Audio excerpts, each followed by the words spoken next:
Hello दोस्तों, UPSC निर्माण संस्था आदापुर में आप सबका बहुत बहुत स्वागत है। आज हम लोग पढ़ने वाले हैं राजद्रोह कानून के बारे में, क्योंकि जो विधि आयोग है उसने राजद्रोह कानून के संवैधानिकता को मान्यता दे दी है। और इसी कारण जो है राजद्रोह के कानून के बारे में आज हम लोग जानेंगे, पूरे राजद्रोह के कानून के बारे में कि राजद्रोह कानून है क्या, उसे किस धारा के तहत शामिल किया गया है, इसके पक्ष और विपक्ष में तर्क क्या दिए गए हैं, इसके बारे में जानेंगे। जैसे सबसे पहले तो हम जानेंगे कि भारत में जो देशद्रोह कानून है इसके इतिहास का क्या रहा है, कि भारत में जो अभी देशद्रोह कानून अपनाए गए हैं, देशद्रोह कहें या फिर राजद्रोह कानून अपनाए गए हैं, इसके इतिहास के बारे में देखेंगे। और उसके बाद से देखेंगे देशद्रोह कानून, जिसको धारा 124 आईपीसी धारा 124 के 124 क्लास ए के अंतर्गत रखा गया है, उस धारा के बारे में देखेंगे कि इस धारा में देशद्रोह कानून के बारे में क्या बताया गया है। उसके बाद से देखेंगे राजद्रोह कानून की संवैधानिकता, कि राजद्रोह कानून है उसकी संवैधानिकता भी, जो संवैधानिकता इसकी दी गई है, मान्यता प्राप्त दिया गया है इसका, राजद्रोह कानून के संवैधानिकता के बारे में जानेंगे। और उसके बाद से देखेंगे राजद्रोह कानून के बारे में जो पक्ष और विपक्ष में तर्क दिए गए हैं, इसके लाभ क्या है, इसकी हानि क्या है, जो पक्ष विपक्ष में तर्क दिए गए हैं उन तर्कों को देखेंगे। और अंत में देखेंगे एक प्रश्न जो कि मेंस से जुड़ा होगा, जो कि हमारे मेंस एग्जाम से जुड़ा होगा। तो सबसे पहले हम लोग जान लेते हैं भारत में देशद्रोह कानून का इतिहास।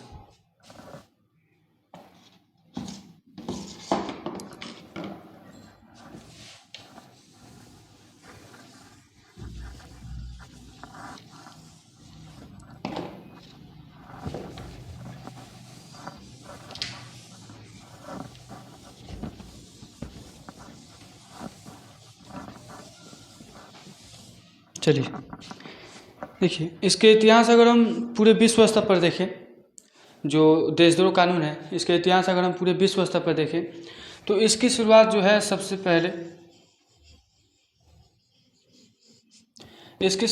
पहले इंग्लैंड में की गई थी। इंग्लैंड में इसकी शुरुआत 17वीं शताब्दी में की गई थी। 17वीं सदी में इसकी शुरुआत की गई थी देशद्रोह कानून की।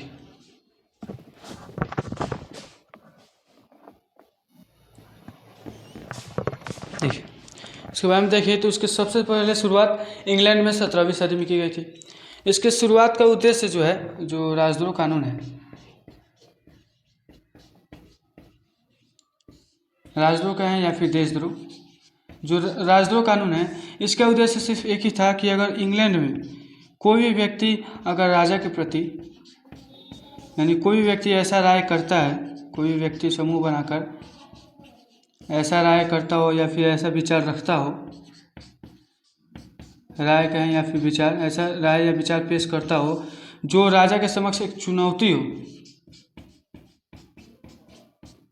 यानी कि कोई भी व्यक्ति 17वीं सदी में शुरुआत करने का उद्देश्य यही था, राजद्रोह कानून का उद्देश्य यही था कि अगर राजा के प्रति वहाँ की जनता, कोई भी जनता ऐसी राय या विचार पेश करती है जो राजा के समक्ष एक चुनौती के रूप में हो, तो राजा उस राय के आधार पर उस व्यक्ति पर राजद्रोह कानून, उस व्यक्ति को राजद्रोह कानून के अंतर्गत पकड़ सकता है, गिरफ्तार कर सकता है। जो राजद्रोह कानून है इसका उद्देश्य लाने का उद्देश्य यही था कि राजा के प्रति कोई भी व्यक्ति, राजा के प्रति देश में जितनी भी जनता है वो राजा के प्रति संघर्ष विद्रोह ना करे, घृणा, अवमानना, ऐसी कोई भावना पेश न करे। इसको रोकने के लिए, इसको दबाने के लिए जो है इंग्लैंड में इसकी शुरुआत सबसे पहले 17वीं सदी में की गई थी। भारत में इसकी शुरुआत देखें तो भारत में भी जब अंग्रेजी सत्ता का शासन चल रहा था, यहाँ पे जब अंग्रेजी सत्ता थी तो अंग्रेज़ों ने सबसे पहले, यानी ब्रिटिशों ने भी, अब चूँकि भारत में आकर यहाँ पे ज़बरदस्ती कब्जा की थी अंग्रेज़, तो यहाँ की जनता लगातार अंग्रेज़ों का विरोध कर रही थी। तो उन विद्रोहों को दबाने के लिए ही अंग्रेज़ों ने भारत में भी सबसे पहले इसकी शुरुआत 1837 ईस्वी से शुरू की थी। 1837 ईस्वी में इसको लागू किया था राजद्रोह कानून को यहाँ पर, क्योंकि यहाँ की जो अंग्रेज़ी सत्ता है उसका विरोध लगातार भारतीय जनता द्वारा किया जा रहा था। तो उन्हीं विद्रोह को दबाने के लिए भारत में 1837 ईस्वी में अंग्रेज़ों द्वारा शुरू की गई थी। लेकिन जब आईपीसी का निर्माण किया गया, आईपीसी जब बनाया गया था, इंडियन पिनल कोड, भारतीय दंड संहिता, तो जब 1860 में इसका निर्माण हुआ था, तो जो राजद्रोह कानून है इसको इसमें शामिल नहीं किया गया। आईपीसी में जो है राजद्रोह कानून को शामिल नहीं किया गया। लेकिन बाद में चलते चलते 10 साल बाद 1870 ईस्वी में इसको जो राजद्रोह कानून है इसको आईपीसी में जो है शामिल कर लिया गया। आईपीसी की धारा 124 के ए में जो राजद्रोह कानून है उसको शामिल कर दिया गया। तो देखा जाए तो भारत में सबसे पहले अंग्रेज़ों द्वारा ही शुरू किया गया था ये राजद्रोह कानून, ताकि उस समय जो अंग्रेज़ों के प्रति भारतीय जनता में जो द्वेष थी, जो विरोध की भावना थी, उसको दबाया जा सके। इसके बाद देखिए तो अंग्रेज़ों के समय में ही 2 मामले सामने आए थे, जिनमें से एक मामला जो था वो था महारानी बनाम, जो हमारे भारत के ही एक वीर सेनानी थे जिनका नाम था बाल गंगाधर तिलक, शॉर्टकट में हम बीजी तिलक भी कह सकते हैं। इन्होंने ही जो भारत में शासन कर रही थी महारानी के विरोध में मतलब ये प्रस्ताव रखा था अपना। तो एक मामला था महारानी बनाम बीजी तिलक कहें या फिर बाल गंगाधर तिलक, बीजी तिलक या फिर बाल गंगाधर तिलक, इन्होंने पेश किया था। ये मामला आया था 1897 में, 1897 ईस्वी में आया था। इसमें कहा गया था, भारत में जब लाया गया पहली बार इसमें मामला आया था, तो कि कोई भी व्यक्ति, भारत का कोई भी व्यक्ति अगर राजा के प्रति, यहाँ की जो भारत में जो शासन कर रही है यानी सरकार के प्रति अगर बुरी भावना को अगर पेश करता है, कोई भी व्यक्ति अगर भारत में जो शासन कर रही है सरकार के प्रति अगर बुरी भावना को पेश करता है, तो उस व्यक्ति को राजद्रोह कानून के अंतर्गत गिरफ्तार किया जा सकता है। जो राजद्रोह कानून है इससे संबंधित बात बताया गया था इस जो मामला है, इस मामला में कि कोई भी व्यक्ति अगर सरकार के प्रति बुरी भावना को अगर पेश करता है तो इसे राजद्रोह कानून के तहत गिरफ्तार किया जा सकता है। तो ये थी राजद्रोह कानून के बारे में जो इतिहास देखा हमने, राजद्रोह कानून के इतिहास को। अब देखते हैं राजद्रोह कानून जो है, राजद्रोह कानून को हमने देखा आईपीसी की धारा 124 के ए में शामिल किया गया। तो राजद्रोह कानून के बारे में कुछ विस्तार से जान लेते हैं कि आईपीसी की धारा जो 124 के ए में शामिल किया गया है तो उसमें क्या क्या प्रावधान दिए गए हैं राजद्रोह कानून से संबंधित। तो सबसे पहले तो बताया जाता है कि जो राजद्रोह कानून है, राजद्रोह कानून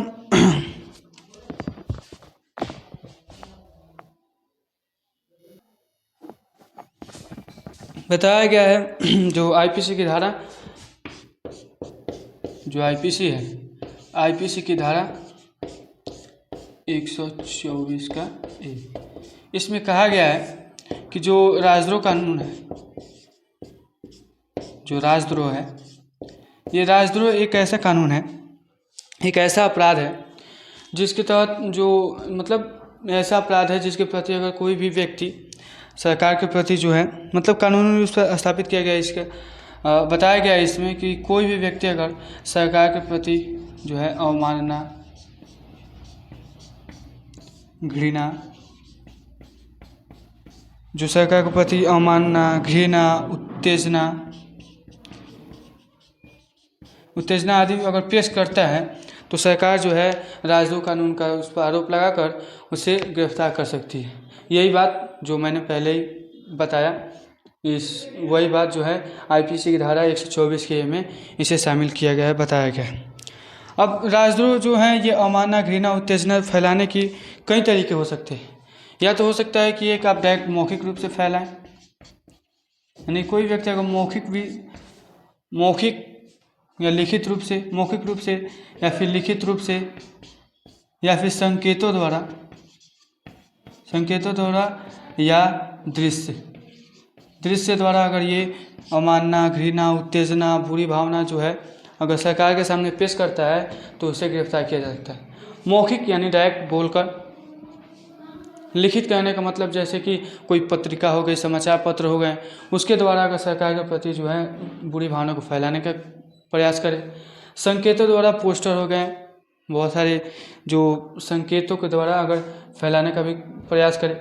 या फिर दृश्य, कई ऐसी फिल्में होती है जिसमें जो सरकार की बुराइयों को दिखाया जाता है, सरकार की कमियों को दिखाया जाता है।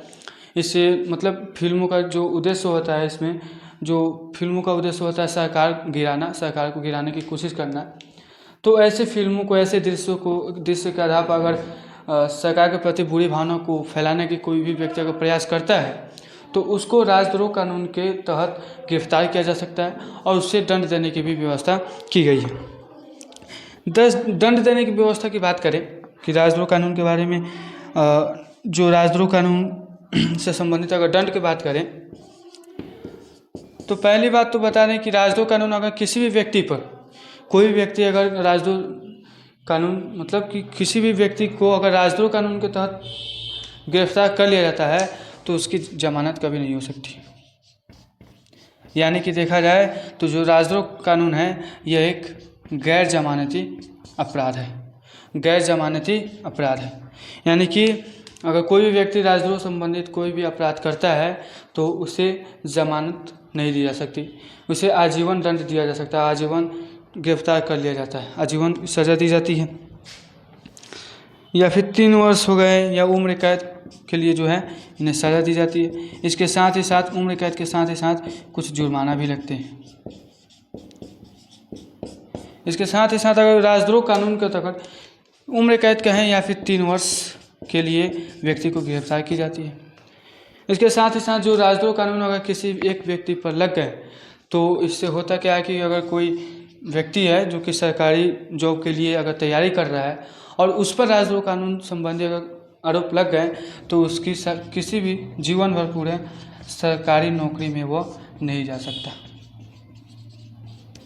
इसके साथ ही साथ अगर राजद्रोह आरोपित जो व्यक्ति है उसका जो पासपोर्ट होता है, पासपोर्ट भी जब्त कर लिया जाता है ताकि वो देश छोड़कर किसी दूसरे देश में न भागे। और यहाँ तक कि अगर न्यायालय उसे जब बुलाए तब उसे उसके लिए अनिवार्य है कि न्यायालय जब बुलाए तब उसे जाना पड़ता है, तब उसे अगर न्यायालय बुलाए तब उसे जब उसकी आवश्यकता हो तब व्यक्ति को जाना पड़ता है। तो हमने देखा कि जो राजद्रोह कानून है, पहले तो देखा कि राजद्रोह कानून जो है किन किन आधारों पर पकड़ा जा सकता है, किन किन आधारों पर गिरफ्तार किया जा सकता है, आरोप लगाया जा सकता है। उसके बाद से दंड के बारे में हमने देखा कि यह एक गैर जमानती है। या फिर 3 वर्ष के लिए अगर किसी व्यक्ति को राजद्रोह कानून दिए जाते हैं तो उस व्यक्ति को तो बहुत सारी हानि, जैसे कि सरकारी नौकरी में वो नहीं जा सकता है, पासपोर्ट जब्त कर लिए जाते हैं उसके ताकि वो किसी भी देश में ना जा पाए। तो ये हमने जाना IPC धारा 124 की 1 के अंतर्गत जो शामिल किया गया है इसको।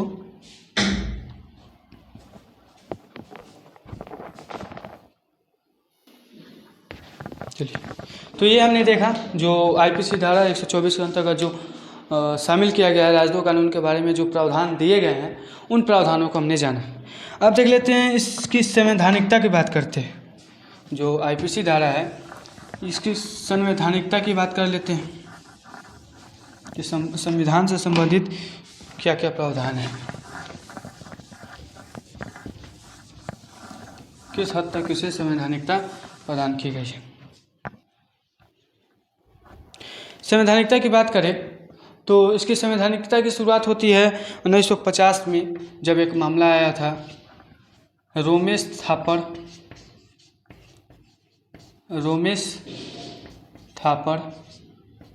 बनाम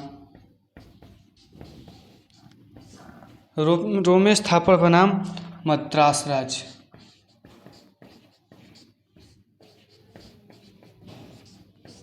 रोमेश थापर बनाम मद्रास राज्य, ये मामला आया था। इसमें जो मामला आया था इस मामले में कहा गया कि कोई भी जो सरकार है, इस मामले में कहा गया था कि सरकार जो है, किसी भी राज्य या देश की सरकार जो राजद्रोह कानून है उस पर अपने जो व्यक्तिगत विद्रोह को दबाने के लिए, अपने लाभ के लिए जो है, अपने लाभ के लिए किसी भी व्यक्ति को, अगर कोई व्यक्ति अगर विद्रोह करता है तो अपने लाभ के लिए जो राजद्रोह कानून है, राजद्रोह कानून का सहारा नहीं ले सकती। राजद्रोह कानून का सहारा जो है व्यक्ति कभी नहीं ले सकती। इसमें कहा गया था, इसके साथ ही साथ कहा गया था कि जो राजद्रोह कानून है, अब चूँकि इसमें है कि कोई भी व्यक्ति जो है सरकार के प्रति जो घृणा की भावना है, अवमानना, उत्तेजना, ऐसी बुरी भावनाएं जो है वो सरकार के प्रति जो है पेश नहीं कर सकता। इससे अगर हम देखें, संविधान की दृष्टि से देखें, तो इससे जो व्यक्ति है, भारत में रहने वाली जो जनता है, उसकी अभिव्यक्ति की स्वतंत्रता, जो अभिव्यक्ति की स्वतंत्रता है, अभिव्यक्ति की स्वतंत्रता पर प्रतिबंध लगाने की बात कही जा रही है। यानी कि अभिव्यक्ति की स्वतंत्रता को खतरा हो सकता है इस राजद्रोह कानून से।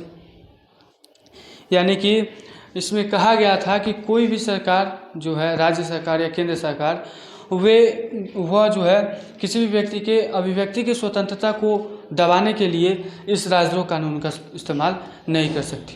अगर सरकार ऐसा करती है तो उसके जो राजद्रोह कानून है उसको मान्यता नहीं दी जाएगी, सरकार ऐसा नहीं कर सकती।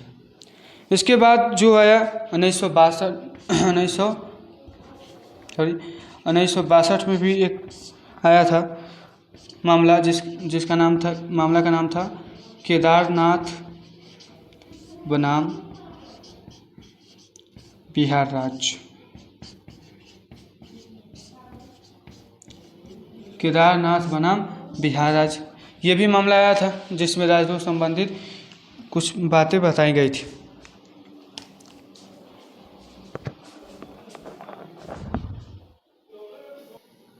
देखिए, इस मामला में कहा गया था कि जो राजद्रोह कानून है, वो राजद्रोह कानून जो है पूर्णतः संवैधानिक है। यानी कि देखा जाए तो वो पूर्णतः संवैधानिक है।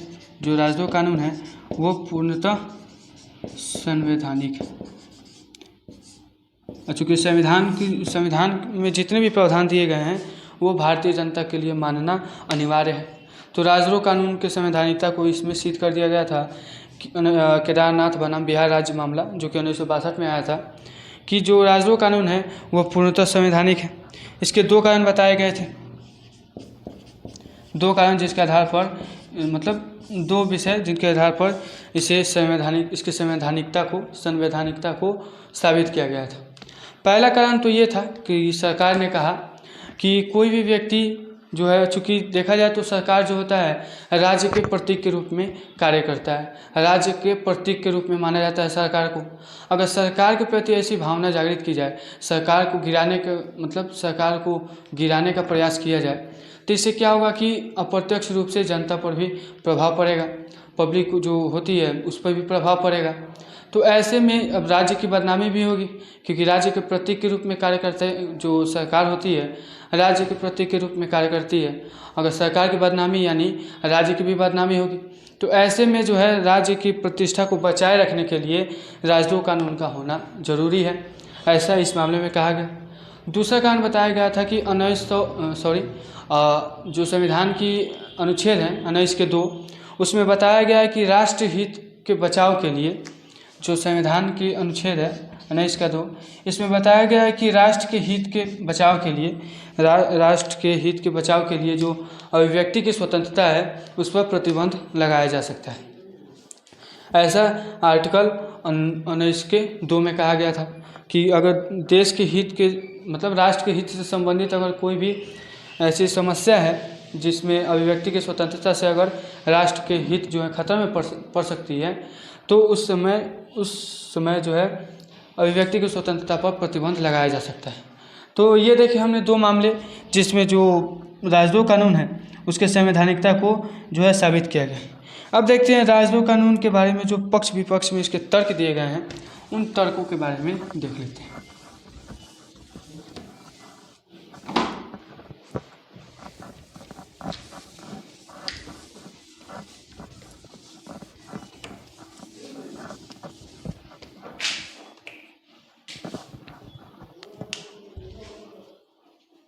देखिए, सबसे पहले तो उसके पक्ष में तर्क देखते हैं कि जो सरकार है, जो राजद्रोह कानून है,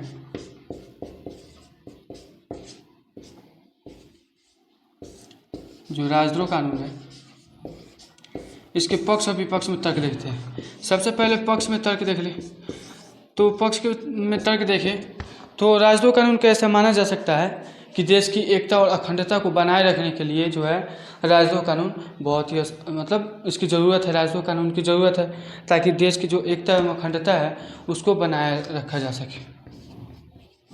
यानी एकता एवं अखंडता को, एकता एवं अखंडता को, देश को एकता एवं अखंडता के सूत्र में बांध कर रखने के लिए राजद्रोह कानून की आवश्यकता है। इसके साथ ही साथ कहा गया है कि राष्ट्र विरोधी हो गए, यानी राष्ट्र विरोधी भावना हो गई, राष्ट्र विरोधी भावना या फिर अलगाववाद जो होती है अलगाववादी भावना हो गई, अलगाववादी, राष्ट्र विरोधी हो गई, अलगाववादी या फिर आतंकवादी भावना जो है,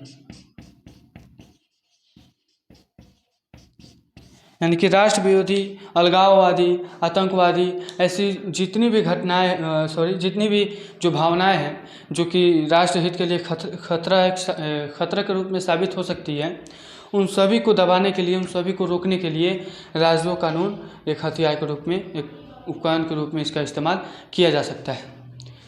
तो इसके पक्ष में ये तर्क दिए गए थे। इसके साथ ही साथ देखिए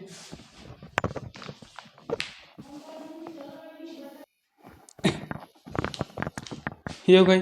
इसके अलावा जो है जो सरकार की स्थिरता को बनाए रखने के लिए, सरकार की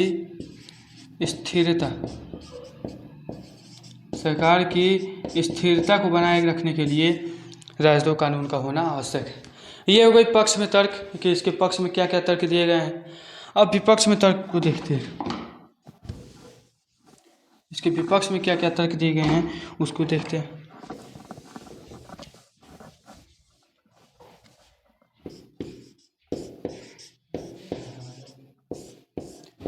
इसके विपक्ष में तर्क को देखते हैं। इसके विपक्ष में कहा गया है, क्योंकि हमने देखा जब मैंने इस टॉपिक की शुरुआत की तभी मैंने बताया कि जो राजद्रोह कानून है उसकी शुरुआत 17वीं सदी में इंग्लैंड में ही हो गई थी, और भारत में भी अंग्रेज़ों ने इसका इस्तेमाल जो है हमारे स्वतंत्रता सेनानी को गिरफ्तार करने के लिए इसका इस्तेमाल किया था, और इसके तहत बहुत से हज़ारों की संख्या में हमारे स्वतंत्रता सेनानियों को गिरफ्तार भी किया था। तो ऐसा माना जाता है कि ये ब्रिटिश विरासत के रूप में अभी भी जो है विद्यमान है। तो ऐसे में अगर इस कानून का पालन अभी भी किया जाए तो जो स्वतंत्रता सेनानी को इसके तहत गिरफ्तार किए गए थे उनके मान सम्मान पर भी जो है खतरा आ सकती है। यानी कि इसके पक्ष में तर्क दिया गया है कि जो ब्रिटिश विरासत, यहाँ पर कोई भी ब्रिटिश विरासत नहीं रहना चाहिए, क्योंकि इसके आधार पर ही हमारे जो स्वतंत्रता सेनानी थे जिन्होंने देश की आज़ादी के लिए अपनी जान दे दी, उनको गिरफ्तार जब किया गया था इस कानून के तहत पर, इस कानून के आधार पर, तो इस कानून को समाप्त कर देना चाहिए, क्योंकि इसी कानून के कारण ही हमारे स्वतंत्रता सेनानी जो है गिरफ्तार किए गए थे। इसके बाद भी बताया जाता है ये लोकतांत्रिक मूल्यों के लिए भी खतरा सिद्ध हो सकता है। जो लोकतांत्रिक मूल्य हैं, जैसा अभी हमने देखा कि जो अभिव्यक्ति की स्वतंत्रता है उसके लिए भी ये खतरा सिद्ध हो सकता है। तो और भी बहुत सारी चीज़ें हैं जो, यानी कि लोकतांत्रिक मूल्यों के लिए जो है राजद्रोह कानून वो एक खतरा के रूप में साबित हो सकता है। तो इसलिए इस कानून को समाप्त करने के लिए बहुत सारे जो हैं बहुत सारे लोग जो हैं वे इसके विपक्ष में ये तर्क देते हुए कहते हैं कि राजद्रोह कानून को समाप्त कर दिया जाए। तो ये देखा हमने राजद्रोह कानून के पक्ष और विपक्ष में तर्क, कि इसके जो हैं पक्ष और विपक्ष में क्या तर्क दिए गए हैं। ये तो ही हमारे टॉपिक की बात, हमने देखा राजद्रोह कानून से संबंधित सभी बातों को। अब इस टॉपिक से संबंधित एक प्रश्न को देख लेते हैं।